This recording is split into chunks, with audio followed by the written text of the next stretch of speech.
Dr. Toomey, we're pleased to have you with us today, and thank you for taking the time to travel to Washington for purposes of this hearing.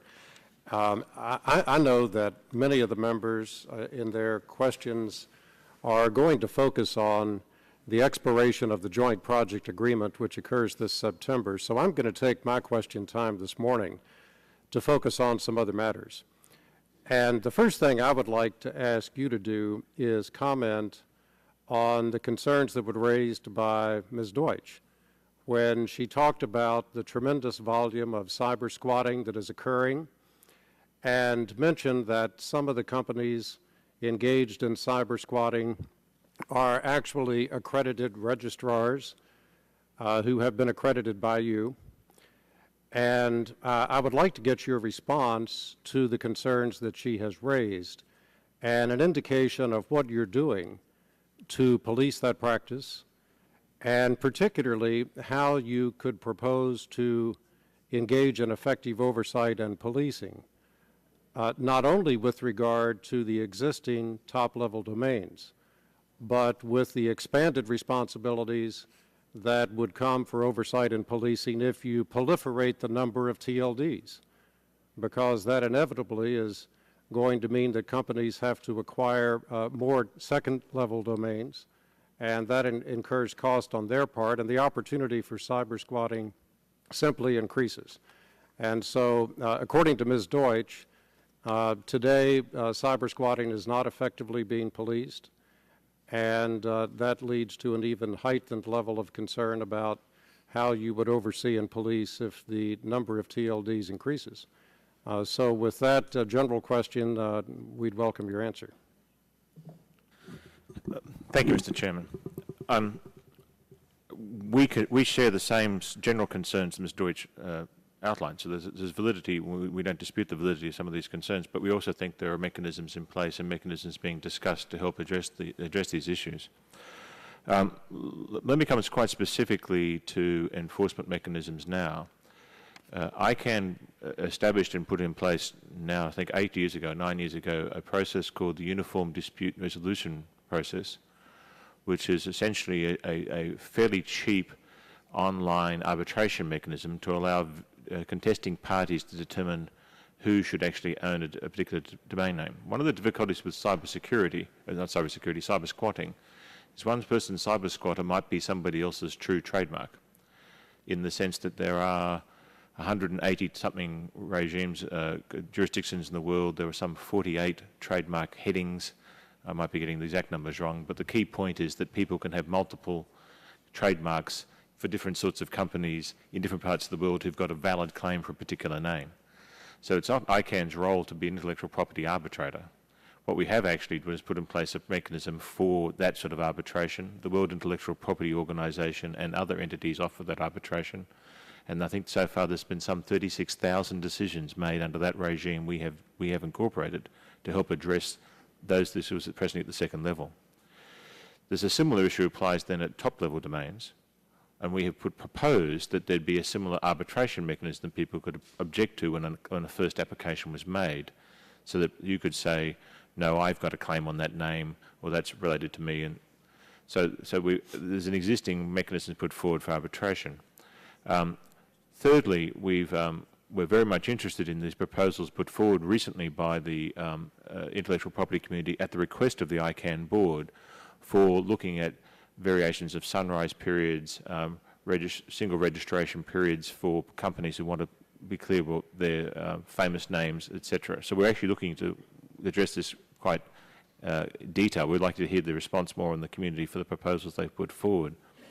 When it comes to the issue of enforcement of registrars, which you've raised, we have a significant resources dedicated to enforcement. We have been I think if you looked in the last months, I think nearly every month we have de-accredited registrars for various breaches of their agreements.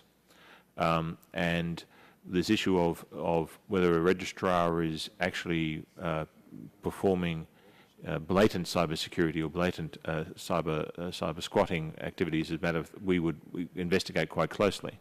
But I would make the point on some cyber squatting issues that it's not our business to be an arbitrator on intellectual property contention. We actually have that, if you like, with a set of independent arbitrators for them to give us that advice. Ms. Deutsch, would you like to respond to those comments? And, I mean, you've heard how Dr. Toomey would address the issue of cyber squatting, and he's defined current practice. To what extent is current practice not adequate?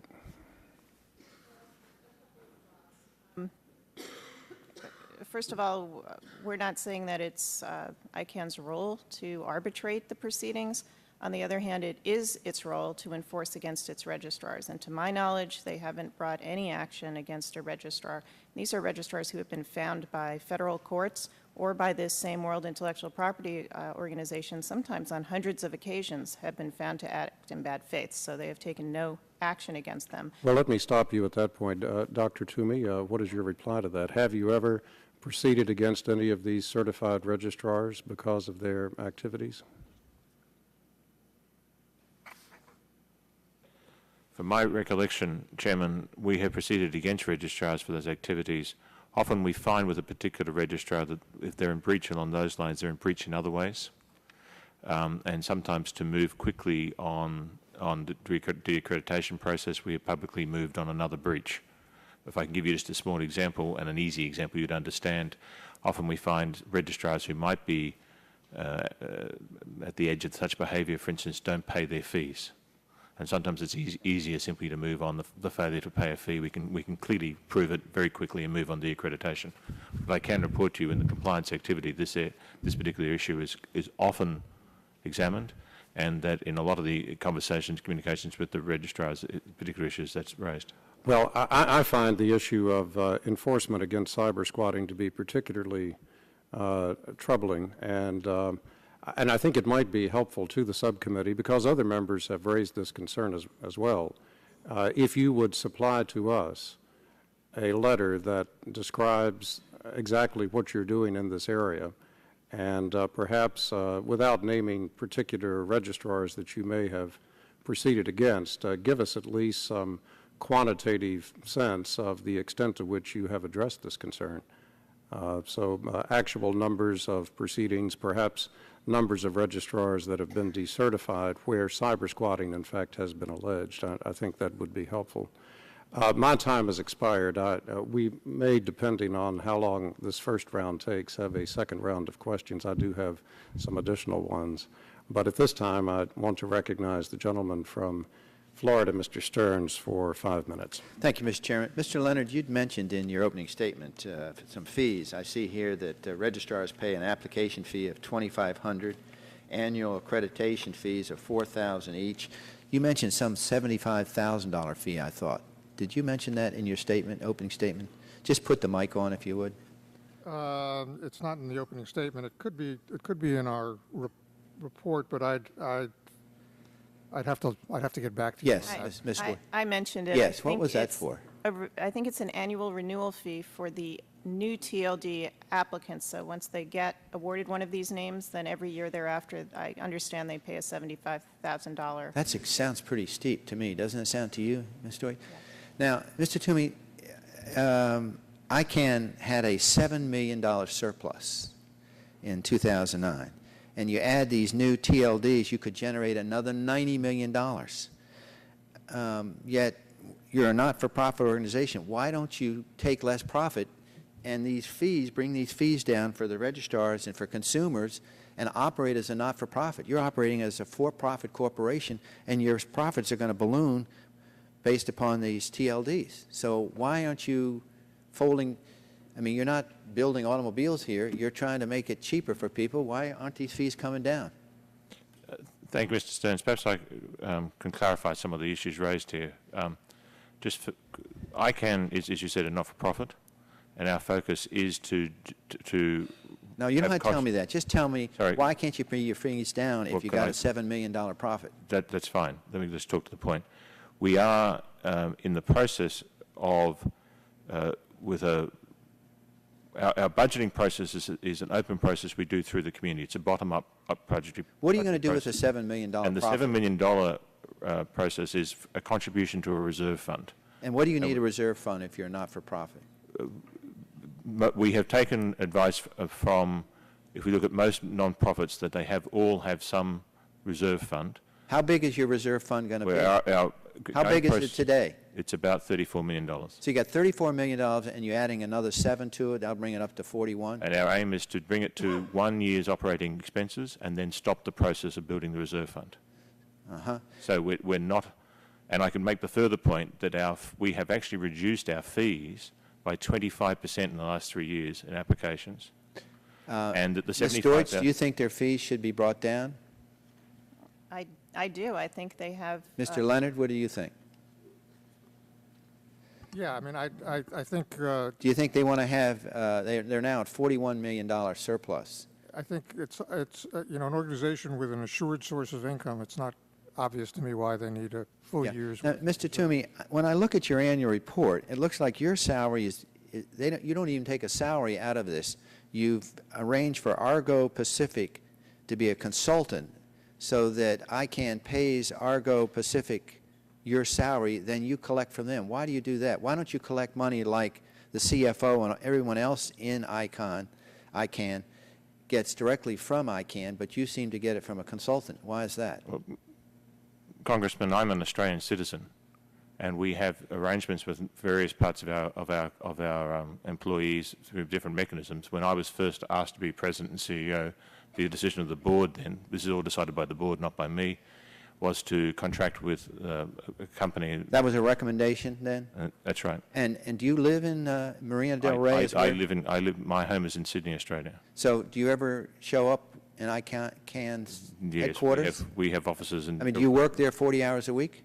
I work more than 40 hours a week in various ICANN. In Australia, but I mean, you actually... No, I would be in Australia less than 1 week out of every 4. When you do the exchange rate, what is the total salary, including the health, retirement, saving, and welfare benefits that you get when you do the exchange with Australia? What is, in Australian dollars? In Australian dollars, it's about $800,000 total. 800,000 is what you get.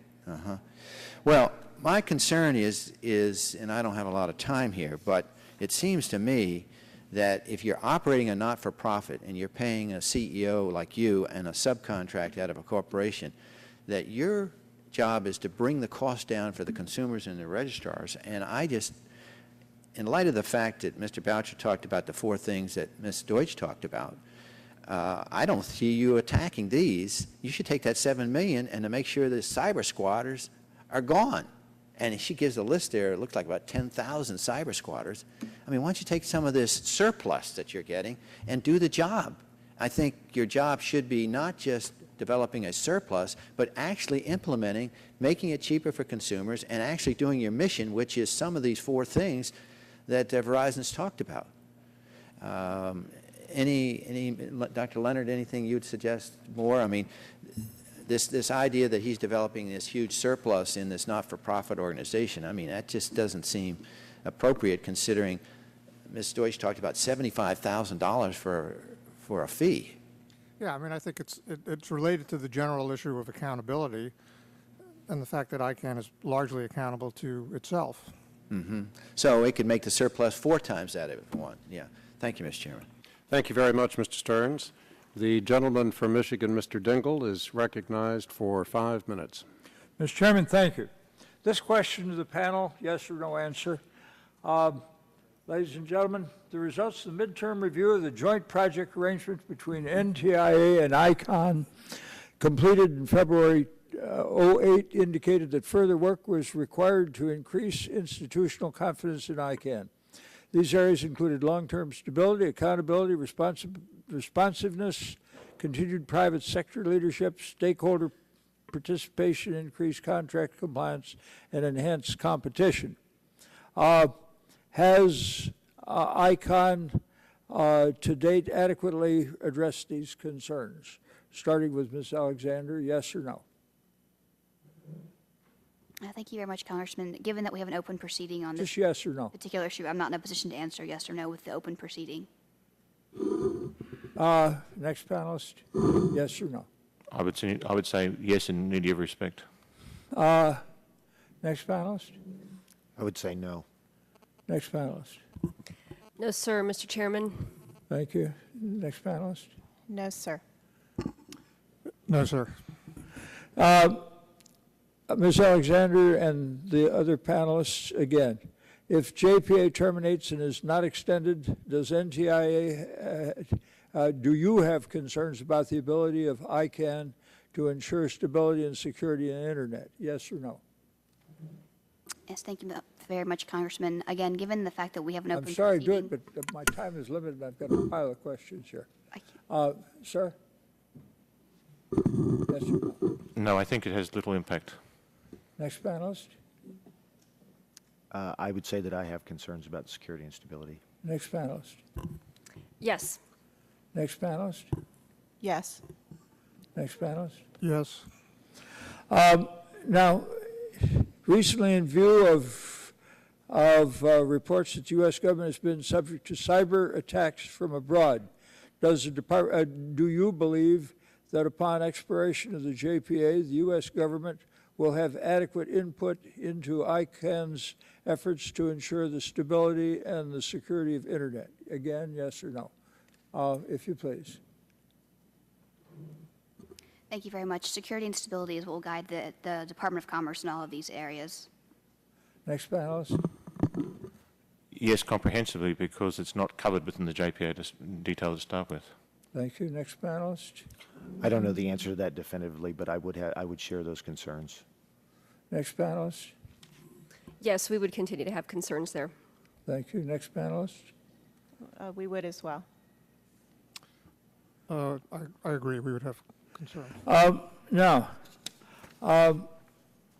NTI, this to Mr. Silva.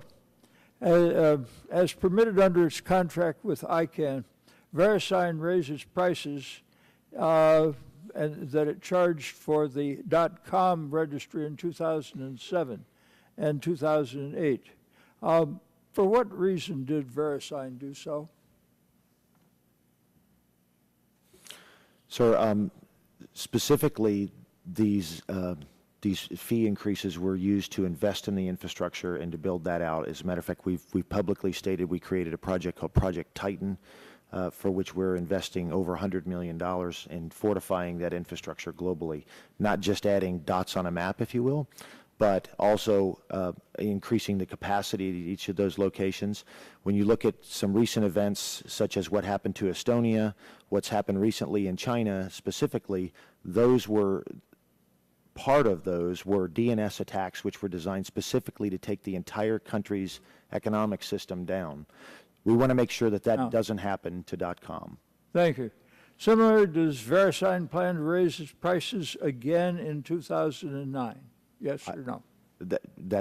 I'm not in a position in the company to answer that question, yes or no. You That's not can't. my role in the company. All right. Ms. Alexander, allegations have been made that the 6-year contracts agreed upon in 2006 between ICANN and VeriSign for the registry of the domain .com suffers from lack of transparency. Upon review, does the Department of Commerce share this view? Yes or no? Thank you very much, Mr. Congressman. The department did, in fact, approve this agreement in 2006 after consultation with the Department of Justice and other national security agencies, and also registrars, ISPs, and trade associations. Based on those consultations, we actually amended our cooperative agreement with VeriSign to retain the right to approve any substantial modifications to those contracts going forward. All right. Mr. Chairman, I have 2 more questions I think are very useful here. Ms. Alexander, given these allegations, does the department intend to ratify another agreement between ICANN and VeriSign on the expiration of the current agreement? Yes or no? The agreement expires in 2012, and at that time, when the information is presented to the department, we will once again, conduct a fulsome review of that, discussing with the Department of Justice, other stakeholders, and figuring out the best way forward. Thank you. Now, other panelists, if you please, let's return to the earlier question. Allegations have been made that the 6-year contract agreed upon between ICANN and VeriSign in 2006 lacks transparency. Do you agree with that statement, yes or no? The contract's on public record, so I don't agree with them. I don't agree with that statement. We agree that the manner in which the contract was negotiated lacked transparency, but inasmuch as the contract has now been published and we know what it says, I guess it's transparent now. We don't necessarily agree with the outcome. But it wasn't transparent earlier. I'm sorry? It wasn't transparent earlier. That's correct. Next panelist. I'm unfortunately not an expert on that particular question, so I don't know the answer. Next panelist, please. Yeah, I'm not an expert on that contract either, so. Mr. Chairman, I ask unanimous consent that I be permitted to write a letter to the panelists in making further inquiries and that the record remain open so that both that letter and their response can be included in the record of the day. Without objection, and other members, I'm sure, are going to want to propound questions to you as well. So as you receive those inquiries, making a prompt reply would be very helpful to us. And without objection, the record shall remain open until replies are received. The gentleman from Arizona, Mr. Shadig, is recognized for 5 minutes. Thank you, Mr. Chairman. Ms. Jones, I'd like to begin with you. I believe you testified that GoDaddy would like ICANN to operate in a more transparent and accountable manner. How would you like to see that happen, and do you believe the JPA can be strengthened to achieve that goal? I'll answer your second question first. Yes. Okay. There are a multitude of ways in which we think accountability can be improved. I'll give you an example. ICANN holds 3 open board meetings a year. The rest of their meetings of the board are done in private. We've repeatedly asked for those meetings to produce transcripts. It's a very simple black and white request. We can't get it. A couple of days after they happen, we can get an agenda, and a couple of days after that, we can get minutes. But we'd actually like to know what's going on in those meetings. That would be an example. The way they negotiate contracts with registries. We'd love to know what's going on in those meetings. Let's make them accountable for the decisions they make, particularly as they relate to the questions that Mr. Stearns asked about prices, what they're doing with their money, line items in their budget. I mean, we make requests for information, we basically get stonewalled.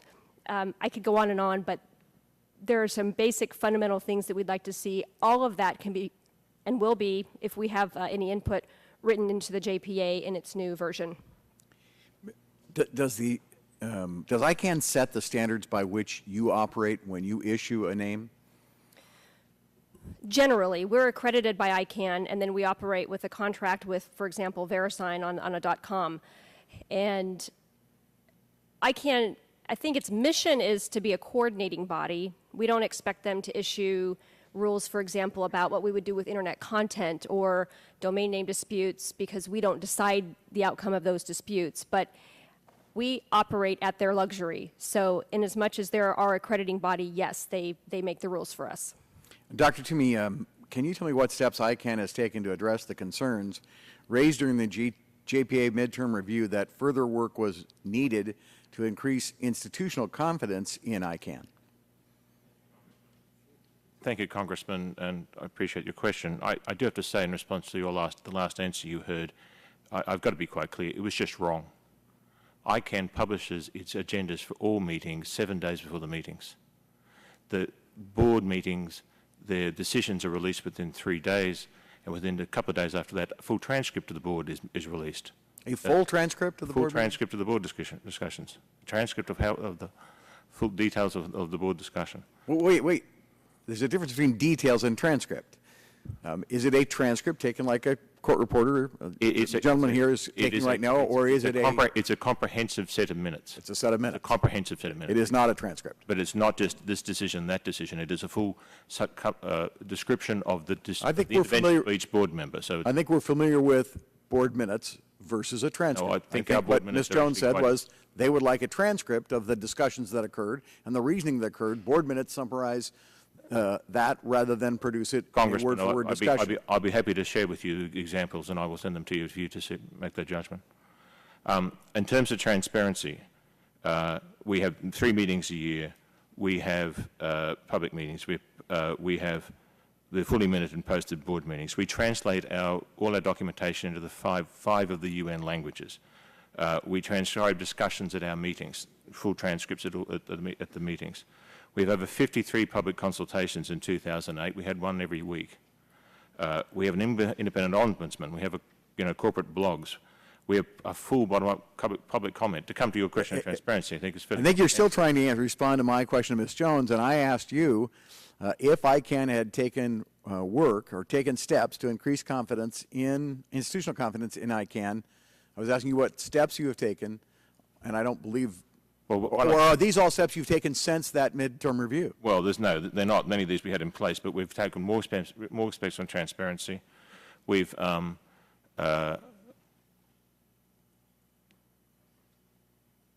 taken, we have produced in more detail our accountability, full description of our accountability processes. We have improved extensively the participation and openness of participation in meetings to make full online participation in all meetings. We have we have a proposal in front now to amend our bylaws to further expand our independent review mechanisms, including basically setting up expanding our independent review panel processes. So there's been a series of steps. Again, they're actually quite comprehensive, so I'd be happy to respond to those more in detail with you in writing. Mr. Chairman, my time's expired, but I would like to allow the other panelists to comment on the steps that ICANN has taken since the midterm review. If there's anybody on the panel that would like to comment on those steps.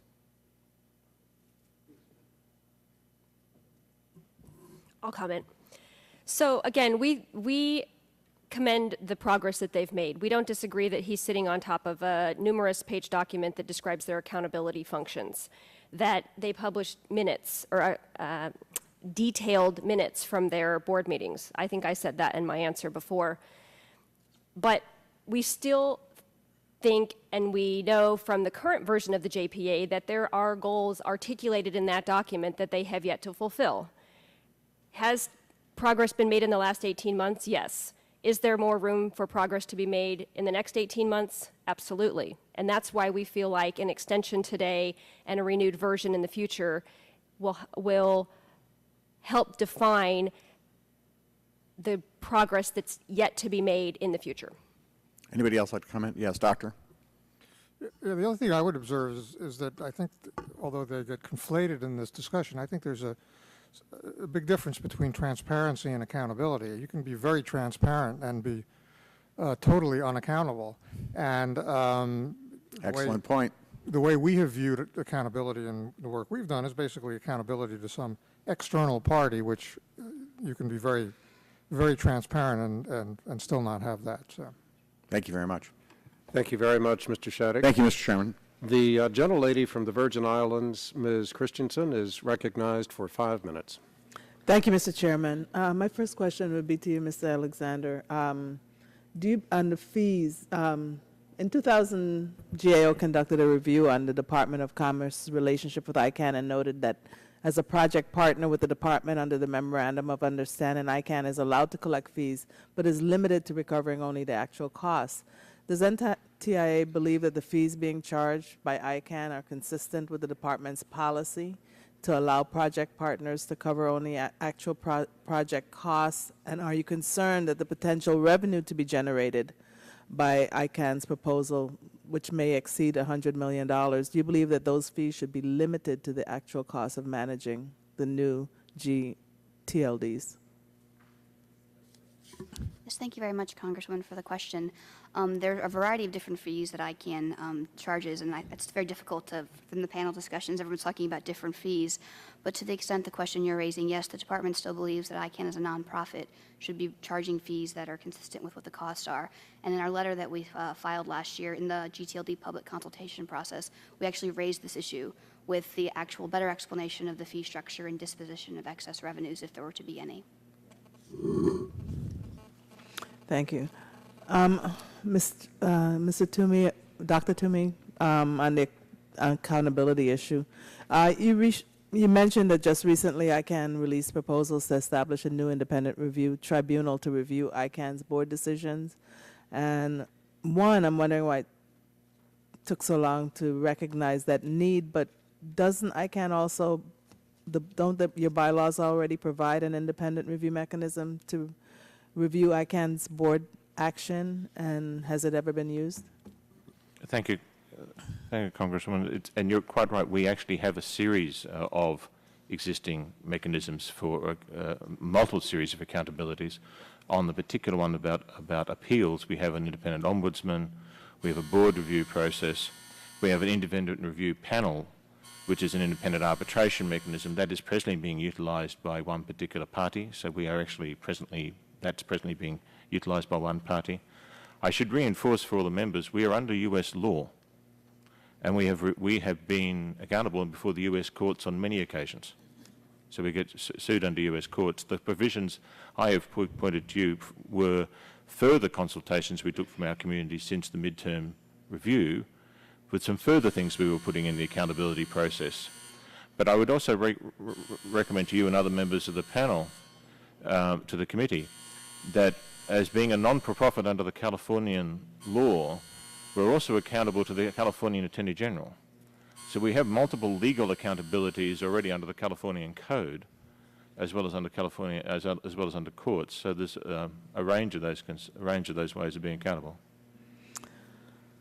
Well, Ms. Jones, how would you respond to ICANN's argument that as a California-based not-for-profit, it's bound by state, federal laws concerning contract, tort, and antitrust? Well, I think every organization that's organized in any state is accountable to its state's attorney general. I don't think that's the point we're making here. And by the way, if I could respond to your earlier point about the independent review board, sure. We could throw in another acronym, but I'll try to forgo that for your purposes.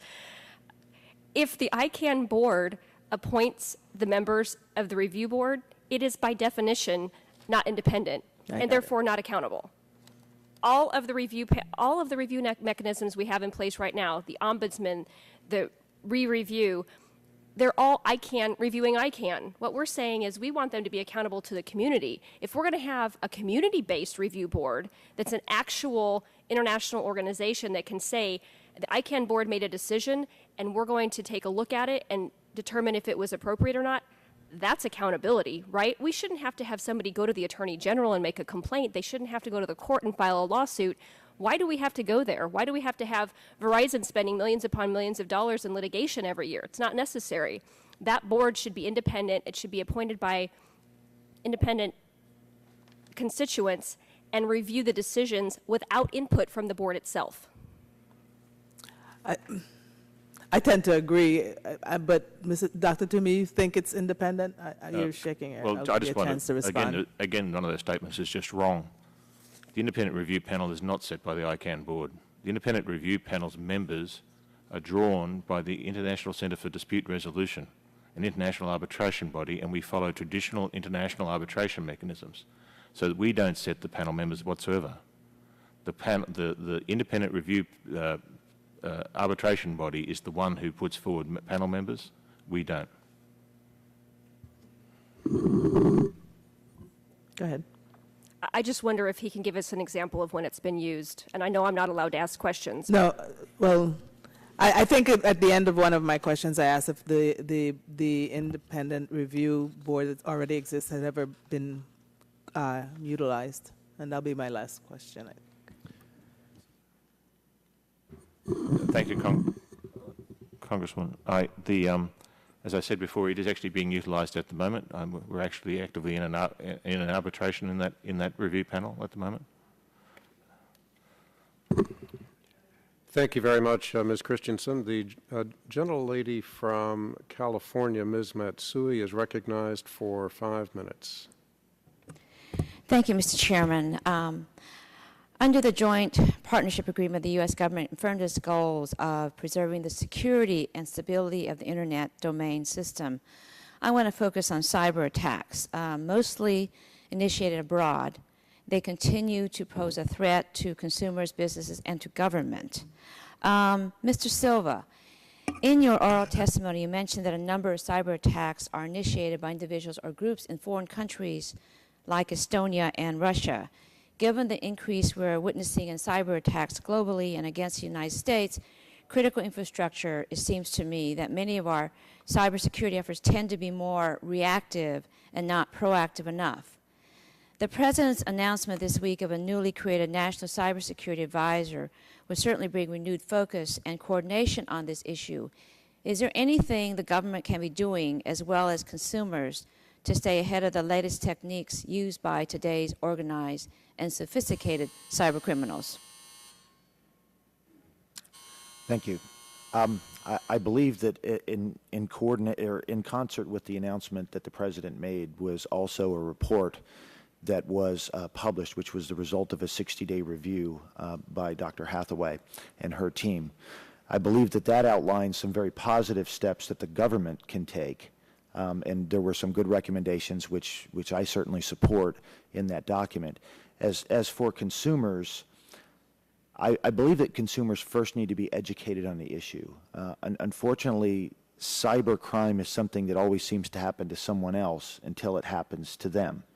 And it is unfortunate because they've probably already been a victim of it and don't even know it. In the confiscated machines of the attackers who have conducted phishing attacks or attacks where they have attempted to steal credit cards, the contents of those machines don't have tens of thousands of numbers. They have millions of numbers. Okay. So as far as consumers go and what they can do better, I think that will be the result. The outcome of that will be the result of a broader educational campaign, either through public awareness or through our education system. Okay. Ms. Jones, in your testimony, you state that one of your major concerns is that ICANN is not adequately prepared to defend itself against cyber attack. What are some of your specific concerns about this? The type of attack that we're talking about is the entire organization being taken over by another entity. And that could come in the form of an international organization, another government, some kind of other business. And that's not to say that they can't ever build a protection against being taken over, but we're just concerned that today, and I think even Dr. Toomey said this in his testimony, they need to establish a permanent, long-lasting set of principles upon which we can prevent them from being taken over. Now, I can tell you, if you take a look at the record from the WSIS round of talks, conversations about the UN or the ITU taking over ICANN, there are plenty of countries that aren't necessarily friendly to the open exchange of ideas, shall we say, to put it delicately, that would be very happy to take over this function. Then let me follow up here. Dr. Toomey, what assurances could you provide us that the United States will always play a critical role with the organization, let's say if JPA is allowed to expire in September? Excellent question. The first and foremost, and very importantly, is the IANA contract. The procurement contract is at the core of the link with the United States government with ICANN, because the actual operation of the IANA functions is at the core of what ICANN does. So that's the first and foremost the instrument. Secondly, as I said before, we are based in the United States, covered by United States law, covered by the purview of people like this committee as well. Thirdly, is that we have quite comprehensive interactions with the United States government as part of its one of the leading players in the ICANN government committee. And fourthly, because like any leading government, we need to be closely engaged. We have been heavily engaged, for instance, on cybersecurity issues, but also on other issues around competition, choice, and whatever. So there's multiple layers of that engagement. I have to say, that's one of the reasons why I actually make the point about the joint project agreement, which I think is a very different type of instrument, that if the joint project agreement expires, nothing changes. I think that's the key point we're trying to make, and I am concerned by some of the statements made today, is that if the joint project agreement expires, nothing changes in the way in which ICANN interacts and continues its role, or the importance of the link with the United States government. Okay, I see my time's expired. I probably have some other questions in the second round. Thank you very much. Thank you very much, Ms. Matsui. We have a series of 3 recorded votes pending on the floor of the House, and additional members who have questions they want to propound to you. We also probably will find the need to engage in a second round of questions propounded by the members who are here. And so pending all of that, we're going to recess while these recorded votes are completed. We will ask for your patience. Please remain in the room or nearby, and the subcommittee will reconvene shortly.